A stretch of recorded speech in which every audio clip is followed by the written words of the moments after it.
करासाठी video record केला आणि घेतला जगाचा निरोप। एका युवतीनं घरातील भांडणाला कंटाळून आत्महत्या केली आहे, परंतु आत्महत्या करण्यापूर्वी तिनं एक व्हिडिओ रेकॉर्ड करून ठेवला असून यामध्ये तिनं प्रियकराची माफी मागितली आहे।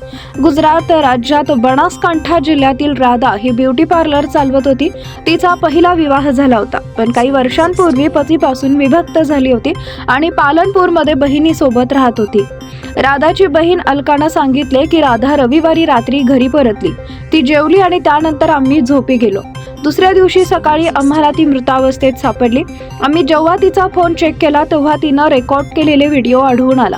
आम्ही या सर्व गोष्टी पोलिसांकडे सोपवल्या आहेत। ती ज्या व्यक्तीशी बोलत होती त्याच्यावरच आम्हाला संशय आहे। पोलिसांनी एका अज्ञात व्यक्तीविरोधात गुन्हा दाखल केलेला आहे, कारण कुटुंबानं आपण त्यांना ओळखत नसल्याचं देखील म्हटलंय। शेवटच्या संवादात राधा समोरील व्यक्तीकडे फोटो मागत असल्याचं ऐकू येत आहे। तिच्या कुटुंबानं सांगितलंय की राधा त्याच्याकडे फोटो मागत असताना तो मात्र पाठवत नव्हता।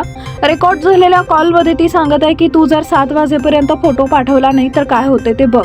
आत्महत्या करण्यापूर्वी रेकॉर्ड झालेल्या व्हिडिओत तिनं आपल्या प्रियकराची माफी मागितलेली आहे। मला माफ कर, मी तुला न विचारत घेता चुकीचं पाऊल उचलत आहे। नाराज होऊ नकोस, आनंदी राहा, आयुष्याची मजा घे आणि लग्न कर। मी आत्महत्या केल्यानं मृत्यू झाला असं समजू नकोस। मी दोन्ही हात जोडून माफी मागते। जर तू आनंदी असशील तर माझ्या आत्म्याला शांती लाभेल, असं देखील तिनं म्हटलेलं आहे।